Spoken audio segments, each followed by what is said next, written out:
প্রিয় কর্মরত এবং অবসরপ্রাপ্ত রাজ্য সরকারি কর্মচারী, বোর্ড, কর্পোরেশন, পঞ্চায়েত, পুরসভার কর্মচারী এবং শিক্ষক শিক্ষাকর্মী বন্ধুরা, আমি শ্যামল কুমার মিত্র, সভাপতি, confederation of state government employees. প্রথমেই যেসব কর্মচারী, শিক্ষক শিক্ষাকর্মী, বোর্ড, কর্পোরেশন, পঞ্চায়েত, পুরসভার কর্মচারীরা 1 জানুয়ারি 2020 পরে কাজ পেয়েছেন, কাজে যোগদান করেছেন, তাদের কাছে করজোড়ে ক্ষমা চেয়ে নিচ্ছি যে আপনাদের জন্য আমরা কিছু করতে পারলাম না। কারণ আপনাদের রূপা 2019-এর ডিএটা যে 42% ডিএ এখন বাকি, কেন্দ্রীয় এবং অন্যান্য বেশিরভাগ রাজ্য কর্মচারীরা এখন 60% ডিএ পাচ্ছেন। জানুয়ারিতে আরও 2% হয়েছে, আমরা 18%, কাজে 42% ডিএতে আমরা পিছিয়ে, এবং 1 এপ্রিল থেকে অতিরিক্ত 4% ডিএ আমরা পাব, যার ফলে 1 এপ্রিল থেকে আমাদের এই বকেয়ার পরিমাণটা দাঁড়াবে 38%। তা আপনাদের জন্য ডিএটা যে আইনি অধিকার এবং ডিএটা দেওয়ার জন্য যে অল ইন্ডিয়া কনজিউমার প্রাইস ইন্ডেক্সটাই একমাত্র সূচক, এই সুযোগটা আপনাদের ক্ষেত্রে আমরা প্রসারিত করে যেতে পারলাম না। আমরা আন্তরিক দুঃখিত, কারণ এটা করতে গেলে রূপা 2019-কে চ্যালেঞ্জ করে মামলা করতে হয়। দীর্ঘ 10 বছর ধরে আমরা মামলা চালাচ্ছি, আজকে 11তম বছর এই মামলা। আর্থিকভাবে আমরা কার্যত আমাদের সংগঠন দেউলিয়া, নতুন করে কোনো মামলার আর্থিক দায়ভার নেওয়া আমাদের পক্ষে সম্ভব নয়। কাজেই আপনাদের কাছে আমরা ক্ষমা চেয়ে নিচ্ছি। দ্বিতীয়, আজকে বিভিন্ন সংবাদপত্রে কর্মরত এবং অবসরপ্রাপ্ত রাজ্য সরকারি কর্মচারীদের জন্য মুখ্যমন্ত্রীর ঘোষণা অনুযায়ী বকেয়া ডিএ দেওয়ার কাজ শুরু হয়ে গেছে। এই সংবাদ প্রকাশ্যে আসার পরে প্রচুর শিক্ষক শিক্ষাকর্মী বা পঞ্চায়েত পুরসভার কর্মচারীরা আমাকে ফোন করছেন সকাল থেকে। কার্যত এত বেশি সংখ্যায় ফোন আসছে, ব্যক্তিগতভাবে তাদের প্রত্যেককে উত্তর দিতে সমস্যা হচ্ছে, তাই একটা ভিডিওর মাধ্যমে আপনাদের কাছে এলাম। আমরা অত্যন্ত স্পষ্টভাবে কনফেডারেশন অফ স্টেট গভর্নমেন্ট এমপ্লয়িজের পক্ষ থেকে বলছি, গত 5ই ফেব্রুয়ারি মহামান্য সুপ্রিম কোর্ট যে রায় দিয়েছেন, সেই রায় অনুসারে কর্মরত এবং অবসরপ্রাপ্ত রাজ্য সরকারি কর্মচারী, শিক্ষক শিক্ষাকর্মী, বোর্ড, কর্পোরেশন, পঞ্চায়েত, পুরসভার কর্মচারী প্রত্যেককে এই রূপা 2019-এর এপ্রিল 2008 থেকে ডিসেম্বর 2019 পর্যন্ত বকেয়া ডিএ এবং অথবা ডিআর পাইয়ে দিতে আমরা দায়বদ্ধ, আমরা বদ্ধপরিকর। এই জন্য আমাদের প্রয়াসের কোনো রকম ত্রুটি থাকবে না। এবং আপনাদের আশ্বস্ত করে বলছি, কথায় আছে হাকিম নড়ে হুকুম নড়ে না। সরকারি অর্ডার হয়ে গেছে এবং সেই অর্ডারে রাজ্য সরকারি কর্মচারী কর্মরত এবং অবসরপ্রাপ্ত তাদের ডিএ দেওয়ার এবং ডিআরনেস রিলিফ দেওয়ার প্রক্রিয়াটা শুরু হয়ে গেছে। সরকার বলেছেন, অর্থ দপ্তর তার নির্দেশে বলেছেন যে অন্যান্য রাজ্যকর্মী অর্থাৎ শিক্ষক শিক্ষাকর্মী, বোর্ড, কর্পোরেশন, পঞ্চায়েত, পুরসভার কর্মচারী অবসরপ্রাপ্ত এবং কর্মরত, তাদের জন্য স্ব অ্যাডমিনিস্ট্রেটিভ ডিপার্টমেন্ট তারা ম্যাচিং অর্ডার করবে, মোডালিটিস ঠিক করবে, অর্থ দপ্তরের অনুমোদন নেবে এবং সেইভাবে তাদেরকে এইটা দেয়া হবে। এবং লিখেছেন তাদের এই বকেয়া ডিএ পাওয়াটা আন্ডার কনসিডারেশন। আমরা অর্থ দপ্তরে সচিব অ্যাডিশনাল চিফ সেক্রেটারি প্রভাত মিশ্র মহোদয়, তাকে আমরা 2টি চিঠি দিয়েছি। প্রথম চিঠিতে আমরা বলেছি, যেহেতু এইচআরএমএস পোর্টালের সমস্ত তথ্য শিক্ষক শিক্ষাকর্মী, বোর্ড, কর্পোরেশন, পঞ্চায়েত, পুরসভার কর্মরত এবং অবসরপ্রাপ্ত কর্মচারীদের তথ্য, বেতন এবং ভাতা সংক্রান্ত তথ্য এইচআরএমএস পোর্টালে আছে, তাই অর্থ দপ্তর উদ্যোগী হলেই রাজ্য সরকারি কর্মচারীদের মতো একইভাবে শিক্ষক শিক্ষাকর্মী, বোর্ড, কর্পোরেশন, পঞ্চায়েত, পুরসভার কর্মচারীদের ক্ষেত্রেও এই প্রক্রিয়াটা চালু করতেই পারেন। এবং তারা অ্যাডমিনিস্ট্রেটিভ ডিপার্টমেন্টগুলোকে যে ম্যাচিং অর্ডার করার কথা বলেছেন, এটা কোনো নির্দিষ্ট আইন বা রুল নয়, এটা একটা প্রথা মাত্র। যেহেতু অর্থ দপ্তর হচ্ছে রুল ফ্রেমিং অথরিটি, অর্থাৎ রুল তৈরি করার অধিকারটা অর্থ দপ্তরের, তাই তারা নিজেরা এই সমস্ত কর্মচারীদের, অর্থাৎ রাজ্য সরকারি কর্মচারী বাদে অন্যান্য রাজ্য কর্মচারীদের যারা গ্র্যান্ট ইন এডে বেতন বা পেনশন পান, তাদের জন্য এই প্রক্রিয়াটা চালু করার মধ্যে কোনো সমস্যা ছিল না। কিন্তু সরকার আপনাদেরকে একটা বিলম্বিত প্রক্রিয়ার মধ্যে ঠেলে দিতে চাইছে, এই জন্য তারা এই দায়িত্বটা নিচ্ছে না। দ্বিতীয় যে বিষয়টা আমরা তাদের কাছে, অর্থ সচিবের কাছে অত্যন্ত স্পষ্ট করেছি, যে সরকারি অর্ডার যে 3টে বেরিয়েছে, তারপরে যে এসওপি বেরিয়েছে গত 16 তারিখের 16ই মার্চের ডেট দিয়ে, তাতে কিন্তু কোথাও 2টি বিষয় বলা হয়নি। একটা বিষয় হচ্ছে যে এই বকেয়া ডিএ আপনাদের বেতন বা বেতনে যোগ হলে আপনারা যে পরিমাণ গ্র্যাচুইটি পেতেন, সেই পরিমাণ গ্র্যাচুইটি আপনারা পাননি, কারণ এই বকেয়া ডিএর টাকাটা আপনাদের বেতনে যুক্ত হয়নি। বিযুক্ত অবস্থাতেই আপনাদের গ্র্যাচুইটির গণনা হয়েছে যারা 31শে ডিসেম্বর 2019 বা তার আগে অবসর নিয়েছেন। এবং একই কথা প্রযোজ্য লিভ এনক্যাশমেন্টের ক্ষেত্রে। আমরা অত্যন্ত সুনির্দিষ্টভাবে অর্থ সচিবকে জানিয়েছি, দয়া করে স্পষ্ট করুন এবং নতুন অর্ডার বার করুন যে এক্ষেত্রে গ্র্যাচুইটির যে প্রাপ্যটা তাদের পাওয়া উচিত ছিল এই বকেয়া ডিএর টাকাটা বেতনের সঙ্গে যুক্ত হলে, এবং লিভ এনক্যাশমেন্ট বাবদ যে টাকাটা তাদের প্রাপ্য ছিল সেই প্রাপ্য টাকা তাদের দিতে হবে, তার জন্য অর্ডার বার করুন। দ্বিতীয় আরেকটি বিষয় যেটাতে স্পষ্টীকরণ এখনো পর্যন্ত কোনো সরকারি আদেশনামায় নেই, সেটা হচ্ছে এই বকেয়া ডিএর টাকা যে ক্ষেত্রে পেনশনার প্রয়াত হয়েছেন, ফ্যামিলি পেনশনারও প্রয়াত হয়েছেন, পেনশন অ্যাকাউন্ট বন্ধ হয়ে গেছে, তাদের ক্ষেত্রেও কিন্তু যারা এইসব পেনশনার বা ফ্যামিলি পেনশনারদের আইনসঙ্গত উত্তরাধিকারী, তাদেরকে কিন্তু এই বকেয়া ডিএর টাকাটা দিতে হবে। সে সংক্রান্ত কোনো আদেশনামা এখনো বেরোয়নি। আমরা অর্থ সচিবকে চিঠি দিয়েছি, 2টি চিঠি দিয়েছি, আবারও দেব এবং তার সঙ্গে দেখা করার আমরা চেষ্টা করছি, তা যাতে এই বিষয়গুলো স্পষ্ট হয়। এবার আসি শিক্ষক, শিক্ষাকর্মী, বোর্ড, কর্পোরেশন, পঞ্চায়েত, পুরসভার কর্মচারীদের প্রসঙ্গে। আপনাদের যেসব সংগঠন আছে, আপনারা আমার সমালোচনা করতে পারেন, আমাকে কটাক্ষ করতে পারেন, আমাকে বিরূপ মন্তব্য আমার বিরুদ্ধে করতে পারেন। আমরা মনে করি সমালোচনা, বিরূপ মন্তব্য, কটাক্ষ এইগুলোর মধ্য দিয়ে মানুষ আরও ঋদ্ধ হয়।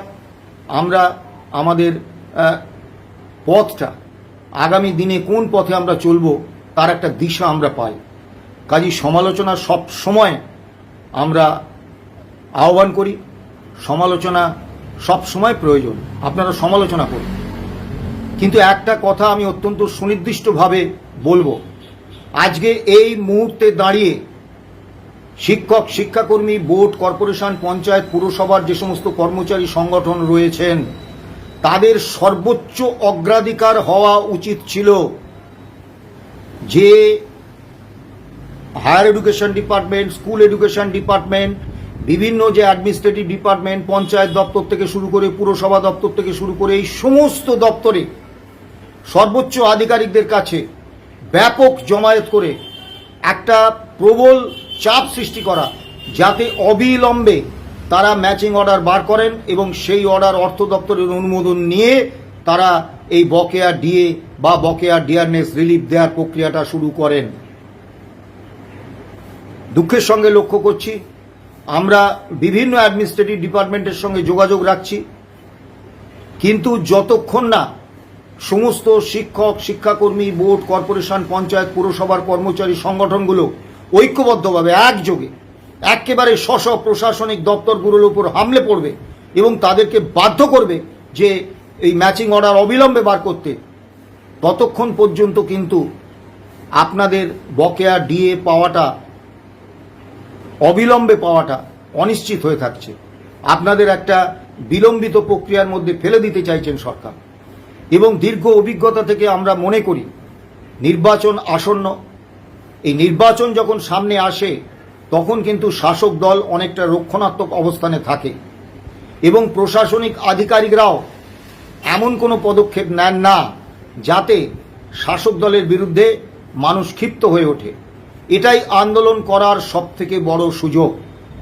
আপনারা আমার সমালোচনা করুন, আপনারা ইতিমধ্যেই একটা বড় ভুল করেছেন। 2016 সালে আমরা যখন এই মামলা করেছিলাম আপনাদের সুযোগ ছিল, আমরা স্যাটে করেছিলাম, কারণ রাজ্য সরকারি কর্মচারীরা স্যাটেই মামলা করতে পারে। আপনাদের সুযোগ ছিল, আপনারা হাইকোর্টে পৃথকভাবে একই দাবিতে মামলা করতে পারতেন, কিন্তু করেননি।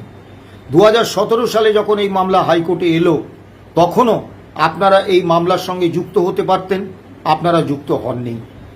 এবং সুপ্রিম কোর্টে কোনো মামলায় কোনো সংগঠনের যুক্ত হওয়া সম্ভব নয়, কারণ হাইকোর্ট হচ্ছে শিক্ষক, শিক্ষাকর্মী, বোর্ড, কর্পোরেশন, পঞ্চায়েত, পুরসভার ক্ষেত্রে কোর্ট অফ ফার্স্ট ইনস্ট্যান্স এবং রাজ্য সরকারি কর্মচারীদের ক্ষেত্রে স্যাট হচ্ছে কোর্ট অফ ফার্স্ট ইনস্ট্যান্স। কাজেই মামলায় যুক্ত হতে গেলে কোর্ট অফ ফার্স্ট ইনস্ট্যান্সে যুক্ত হতে হয়।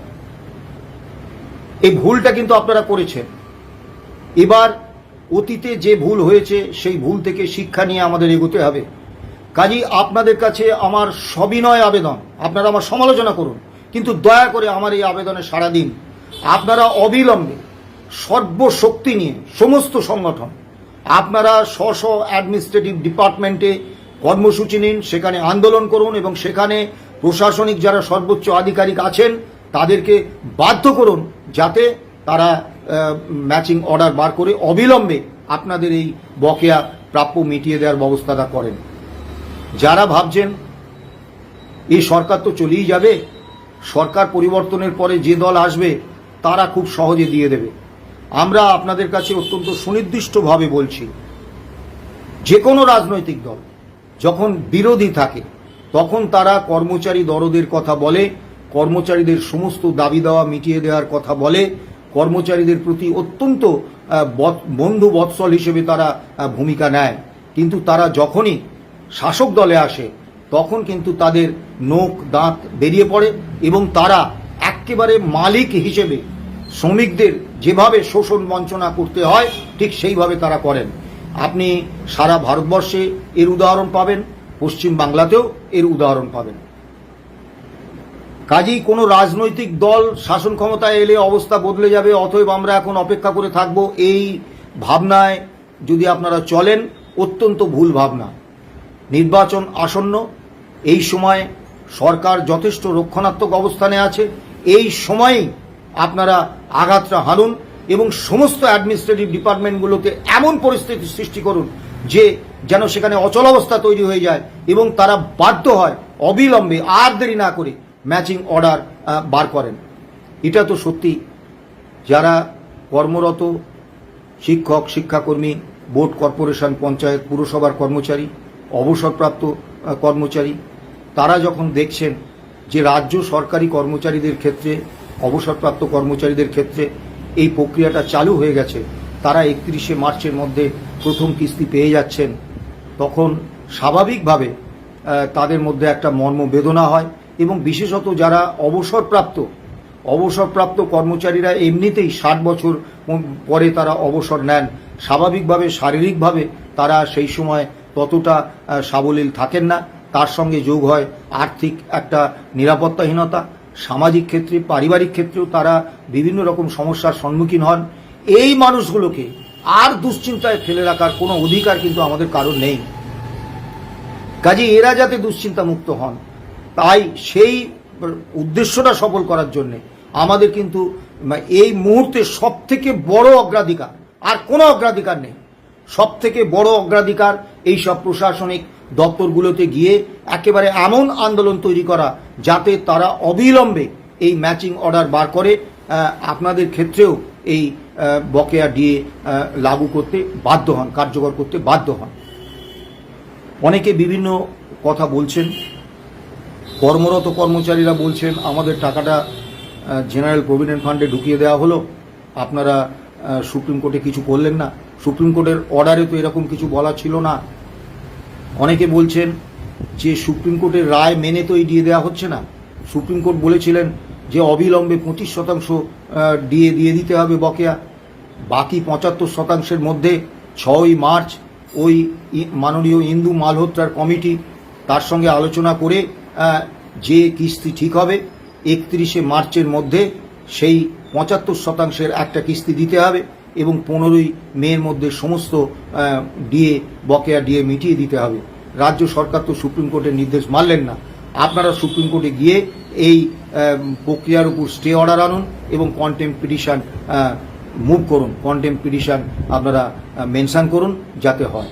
আমরা অত্যন্ত সবিনয়ে বলছি, সফলভাবে একটা মামলা চালানো এবং কর্মচারী প্রত্যাশা এই দুটোর সঙ্গে সামঞ্জস্য করতে হয়।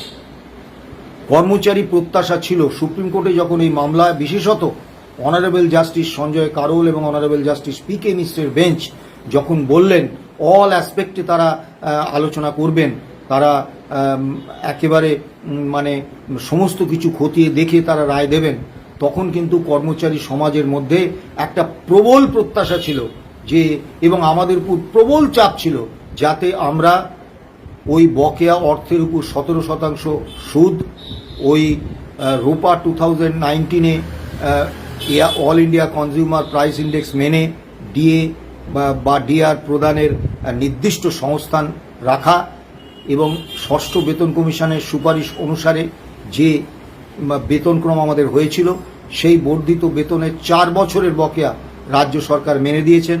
সেই বকেয়া টাকাটা চাওয়া এবং কেন্দ্রীয় হারে শিক্ষা ভাতা, সিটি কম্পেনসেটরি অ্যালাউন্স ইত্যাদি সংস্থান করে দেওয়া।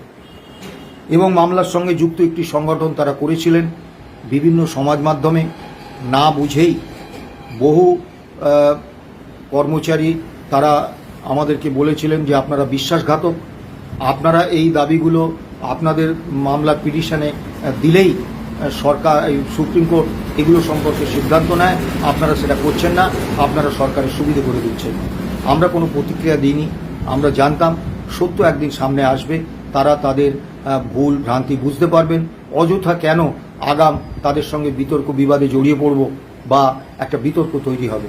আজকে সুপ্রিম কোর্টের রায়ে কিন্তু এটা স্পষ্ট হয়ে গেছে। 5ই ফেব্রুয়ারির পুরো রায়টা আপনারা পড়বেন, সেই রায়ে কিন্তু এটা স্পষ্ট হয়ে গেছে যে ওই সব বক্তব্য যেটা একটি সংগঠনের পক্ষ থেকে ওই সুপ্রিম কোর্টে জমা দেওয়া হয়েছিল সেগুলো কিন্তু সুপ্রিম কোর্ট কোনো রকম সেগুলো দেখেননি বা সেগুলো অ্যাড্রেস করেননি। কারণটা আমরা বহু আগে থেকেই জানতাম। আমাদের মামলার যিনি প্রথম আইনজীবী ছিলেন শ্রদ্ধেয় সর্দার আমজাদ আলী, তিনি আমাদের বারবার বলেছিলেন যে মামলার সবথেকে গুরুত্বপূর্ণ বিষয় হচ্ছে মামলার পিটিশন। মামলার পিটিশনে যে দাবি আপনারা করেছেন তারপরে অতিরিক্ত একটা শব্দ সংযোজন বা বিয়োজন করা যায় না, করলে মামলাটা পুরো ভেস্তে যায়। কাজে আমরা দিইনি। আজকে এটা প্রমাণিত সত্য যে আমরা সঠিক পথেই ছিলাম। মামলাটা রোপা 2009-এর এবং সীমিতভাবে শুধুমাত্র রোপা 2009 কেন্দ্রিক বিষয়গুলোই এই মামলায় আসতে পারে, এর বাইরের কিছু নয়। যার ফলে এখনো আমরা কোনো রকম আইনি ব্যবস্থা আগামী 15ই এপ্রিলের আগে নেব না। তার কারণ মনে রাখবেন, মহামান্য সুপ্রিম কোর্ট তার মাননীয় বিচারপতি অনারেবল জাস্টিস সঞ্জয় কারোল এবং অনারেবল জাস্টিস পি.কে. মিশ্র তারা কিন্তু রাজ্য সরকারের উপর ভরসা বা আস্থা রাখেননি। তারা তাদের দেওয়া 5ই ফেব্রুয়ারির এই রায় কার্যকর করার জন্য তারা কিন্তু নিজেরা একটা কমিটি তৈরি করে দিয়েছেন, উচ্চ পর্যায়ের কমিটি, সুপ্রিম কোর্টের অবসরপ্রাপ্ত মাননীয় বিচারপতি ইন্দু মালহোত্রার নেতৃত্বে। সেই কমিটিতে 2টি রাজ্যের অবসরপ্রাপ্ত হাইকোর্টের প্রধান বিচারপতি আছেন এবং সিএজি আছেন, এবং স্পষ্টভাবে বলেছেন in consultation with state authorities. এই ইন্দু মালহোত্রার কমিটি এরাই কিন্তু সুপ্রিম কোর্টের রায় কার্যকর করার ক্ষেত্রে একটা মানে একেবারে সোজাসুজি নোডাল এজেন্সি হিসেবে কাজ করবে। অর্থাৎ দায়িত্বটা কিন্তু তারা দিয়েছেন ইন্দু মালহোত্রা কমিটির হাতে। ফলে ইন্দু মালহোত্রার কমিটি যে সিদ্ধান্ত নিয়েছেন সেই সিদ্ধান্তটা as good as supreme court's verdict. অর্থাৎ ইন্দু মালহোত্রার কমিটিতে যা যা বলা হয়েছে রিপোর্টে, সেই রিপোর্টটাই কিন্তু সুপ্রিম কোর্টের আদেশ, তার বিরোধিতা করা যায় না। কাজেই যতক্ষণ পর্যন্ত না আমরা এই সুপ্রিম কোর্টে এই ইন্দু মালহোত্রার মাননীয় বিচারপতি ইন্দু মালহোত্রার কমিটি কি রিপোর্ট দিয়েছেন, রাজ্য সরকারের চিফ সেক্রেটারি এবং অর্থ সচিবের সঙ্গে তারা গত 12 ফেব্রুয়ারি, 20 ফেব্রুয়ারি, 28 ফেব্রুয়ারি, 3রা মার্চ তারা দিল্লিতে বৈঠক করেছেন। সেই বৈঠকে কি হয়েছে এবং ইন্দু মালহোত্রার কমিটি কি সুপারিশ করেছেন, কি রিপোর্ট দিয়েছেন, এটা না জানা পর্যন্ত আমরা কোনো রকম আইনি প্রক্রিয়ায় গিয়ে আমরা এই রায় মানার কাজটা যে শুরু হয়েছে এটাকে আমরা আটকে দেব না। কারণ মনে রাখতে হবে, হঠকারিতা আর সফলভাবে মামলা পরিচালনা দুটোর মধ্যে আকাশ পাতাল পার্থক্য আছে। হ্যাঁ, এটা ঠিক, আমরা আপাত দৃষ্টিতে দেখছি সুপ্রিম কোর্ট যে সময়সীমা বেঁধে 15ই মের মধ্যে সমস্ত দিয়ে এবং ডিয়ারনেস রিলিফ দিয়ে দেওয়ার কথা বলেছিলেন, রাজ্য সরকার তা মানেননি। কিন্তু আমাদের দেখতে হবে বাস্তব পরিস্থিতি বিচার করে ইন্দু মালহোত্রার কমিটি ঠিক কি তাদের রিপোর্টে রেখেছে। কাজেই সেটা না জানা পর্যন্ত আমরা কোনো আইনি পদক্ষেপ নিয়ে এই মামলাকে একটা জটিলতার মধ্যে ঠেলে দেব না বা এই প্রক্রিয়াটাকে বন্ধ করব না। কাজেই আবারও শিক্ষক, শিক্ষাকর্মী, বোর্ড, কর্পোরেশন, পঞ্চায়েত, পুরসভার কর্মচারী এবং অবসরপ্রাপ্ত কর্মচারীদের বলবো, confederation of state government employees প্রথম যেদিন 2016 সালে মামলা করেছিল সেদিন কিন্তু কোথাও পিটিশনে রাজ্য সরকারি কর্মচারী শব্দের উল্লেখ ছিল না। আমরা কিন্তু মামলা করেছিলাম যে পঞ্চম রাজ্য বেতন কমিশন যাদের বেতনক্রমের সুপারিশ করেছেন এবং রোপা 2009-এ যাদের বেতনক্রম সংশোধিত হয়েছে তাদের জন্য আমরা মামলা করেছিলাম। এবং সুপ্রিম কোর্টে যখন 41,770 কোটি টাকার হিসেব এই মামলার রায় কার্যকর করার ক্ষেত্রে সরকারের হবে বলে সরকার জানিয়েছিলেন, সেখানে সুনির্দিষ্টভাবে তারা বলেছিলেন এই 41,770-এর মধ্যে এত কোটি টাকা হচ্ছে রাজ্য সরকারি কর্মচারীদের জন্য আর এত কোটি টাকা গ্র্যান্ট ইন এডের কর্মচারীদের জন্য। কাজেই সুপ্রিম কোর্টে তারা ইতিমধ্যে মান্যতা দিয়ে দিয়েছেন যে তারা গ্র্যান্ট ইন এডে যারা বেতন বা ভাতা পান তাদের জন্য এই মামলার রায় কার্যকর করবেন, আর পিছিয়ে আসার কোনো জায়গা নেই। মুখ্যমন্ত্রীর বিরুদ্ধে আমাদের অনেক সমালোচনা আছে। আমাদের তিনি যেভাবে দাবি দাওয়া পূরণের বিষয় বাদই দিন, তিনি যেভাবে আমাদের সামাজিক সম্মানহানির একটা পরিকল্পিত প্রয়াস ধারাবাহিকভাবে গত 15 বছর ধরে করে গেছেন, তার নিন্দা জানানোর ভাষা আমাদের নেই। তার ঔদ্ধত্য এমন একটা জায়গায় যে তিনি আমাদের কুকুর, বেড়াল, চোর ডাকাতের সঙ্গে তুলনা করেছেন। এই চোর ডাকাত বলার জন্য আমি তার বিরুদ্ধে হেয়ার স্ট্রিট থানায় এফআইআর করেছিলাম এবং সেই এফআইআর অনুসারে পুলিশ এখনো পর্যন্ত কোনো ব্যবস্থা নেয়নি। জানি না আরও কতকাল পরে পুলিশ ব্যবস্থা নেওয়ার জন্য ওই এফআইআর অনুসারে কাজ করবে। কিন্তু আমাদের তিনি এইভাবে সামাজিক সম্মানহানি করেছিলেন। কাজেই মুখ্যমন্ত্রীর বিরুদ্ধে, ব্যক্তি মমতা বন্দ্যোপাধ্যায়ের বিরুদ্ধে আমাদের যথেষ্ট সমালোচনার জায়গা আছে, যথেষ্ট ক্ষোভ আছে।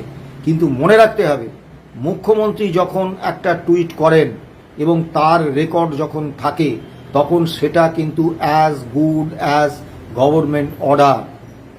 এবং যে 3টে অর্ডার গত 13ই মার্চ বেরিয়েছে সেগুলোও কিন্তু গভর্নমেন্ট অর্ডার।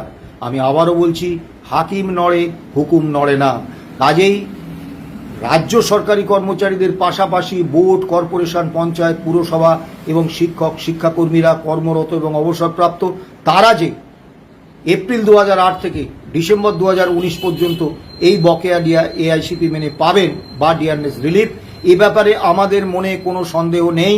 আপনারাও অযথা আতঙ্কিত হবেন না। কিন্তু আমরা যেটা বলতে চাইছি যে রাজ্য সরকারি কর্মচারীরা পেয়ে যাচ্ছেন, আপনাদেরটা এখন থেকে যাচ্ছে, অর্থাৎ পরে হবে। এই পরেটা কবে হবে তার কোনো নির্দিষ্ট সময়সীমা কিন্তু এই আদেশনামাগুলোতে নেই। কাজেই এটাই হচ্ছে সবথেকে সুবর্ণ সুযোগ যে এবং সব থেকে বড় অগ্রাধিকার যে এই সমস্ত প্রশাসনিক দপ্তরগুলোতে এমন একটা পরিস্থিতি সৃষ্টি করা আন্দোলনের মাধ্যমে যাতে এই সব অ্যাডমিনিস্ট্রেটিভ ডিপার্টমেন্টগুলো অবিলম্বে এই ম্যাচিং অর্ডার তৈরি করে অর্থ দপ্তরের অনুমোদন নিয়ে অবিলম্বে আপনাদের জন্য এই প্রক্রিয়া শুরু করে দেয়। মনে রাখবেন, অনেক বড় বড় বিষয়ে আপনারা অনেক বড় বড় আন্দোলন করেছেন। কৃতজ্ঞ চিত্তে আপনাদের এই সংগ্রামী চেতনাকে আমি শ্রদ্ধা জানাই, সম্মান জানাই। কিন্তু আবারও বলছি, যে সময়ের যেটা প্রয়োজনীয়, যে সময়ে যেটা করতে হয়, সেই সময়ে যদি আপনারা সেটা না করেন তাহলে পরবর্তীকালে কিন্তু অনুতাপ করতে হবে। এই সময়ে আপনাদের সর্বোচ্চ অগ্রাধিকার হওয়া উচিত। এ ব্যাপারে আমার কোনো দ্বিধা দ্বন্দ্ব নেই যে একেবারে ঐক্যবদ্ধভাবে দল মত সংগঠন দলীয় রাজনীতি সব দূরে সরিয়ে রেখে এই অ্যাডমিনিস্ট্রেটিভ ডিপার্টমেন্টগুলোকে, অর্থাৎ পঞ্চায়েত দপ্তর বলুন, পুরসভা দপ্তর বলুন, শিক্ষা দপ্তর বলুন, সেখানে এমন একটা আন্দোলনের পরিস্থিতি তৈরি করা যাতে তারা অবিলম্বে ম্যাচিং অর্ডার বার করে অর্থ দপ্তরের অনুমোদন নিয়ে আপনাদের জন্য এই ডিএ বা ডিআরনেস রিলিফ প্রদানের প্রক্রিয়া কার্যকর করেন। আমরা আবারও বলছি, আমরা confederation of state government employees রাজ্য সরকারি কর্মচারীদের প্রতি, অবসরপ্রাপ্ত কর্মচারীদের প্রতি যতটা দায়বদ্ধ, ঠিক ততটাই দায়বদ্ধ শিক্ষক, শিক্ষাকর্মী, বোর্ড, কর্পোরেশন, পঞ্চায়েত, পুরসভার কর্মচারীদের প্রতি। আমাদের ভালো লাগছে না যে রাজ্য কর্মীরা, রাজ্য সরকারি কর্মচারীরা তারা এই মহামান্য সুপ্রিম কোর্টের নির্দেশ মেনে প্রথম কিস্তির টাকা তারা পেয়ে যাচ্ছেন 31শে মার্চের মধ্যে, কিন্তু আমাদের অন্যান্য রাজ্যকর্মী ভাই বোনেরা তারা কিন্তু, বা যারা অবসরপ্রাপ্ত আমাদের প্রণম্য শ্রদ্ধেয় যারা সিনিয়র মানুষ, তারা কিন্তু এটা পাচ্ছেন না। এটা আমাদের কাছে ভয়ঙ্কর মর্ম যন্ত্রণা। কিন্তু মর্ম যন্ত্রণা নিয়ে বুক চেপে ধরে শুধু উদ্বেগ প্রকাশ করা আর হা হা করলে কিন্তু সমস্যার সমাধান হবে না।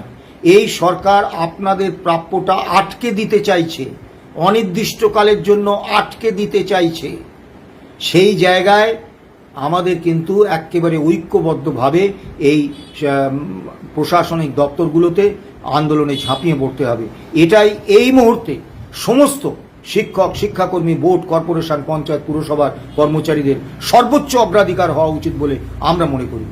আর পেনশনাররা স্বাভাবিকভাবে 60 বছর বয়সের পরে অবসর নেন, তারা তাদের পক্ষে শারীরিক কারণে ব্যাপক আন্দোলন গড়ে তোলা সম্ভব নয়। কাজে কর্মরত কর্মচারীদেরই, শিক্ষক, শিক্ষাকর্মী, বোর্ড, কর্পোরেশন, পঞ্চায়েত, পুরসভার কর্মরত কর্মচারীদের এই দায়িত্বটা নিতে হবে। আপনারা দয়া করে আমার সমালোচনা করুন, আমার কোনো আপত্তি নেই, কিন্তু দয়া করে আপনারা অবিলম্বে এই সমস্ত প্রশাসনিক দপ্তরে আন্দোলন শুরু করুন, আন্দোলনের কর্মসূচি নিন এবং পরিস্থিতিটা এমন জায়গায় নিয়ে আসুন যাতে সরকার এই সময় দুর্বল, শাসক দল এই সময় দুর্বল, যথেষ্ট রক্ষণাত্মক। কাজে এমন একটা পরিস্থিতি সৃষ্টি করুন যে অবিলম্বে, আজ বললে আজ, কাল বললে কাল, প্রশাসনিক দপ্তরগুলো ম্যাচিং অর্ডার বার করে অর্থ দপ্তরের অনুমোদন নিয়ে আপনাদের জন্য এই ডিএ বা ডিআরনেস রিলিফ প্রদানের প্রক্রিয়াটা কার্যকর করেন।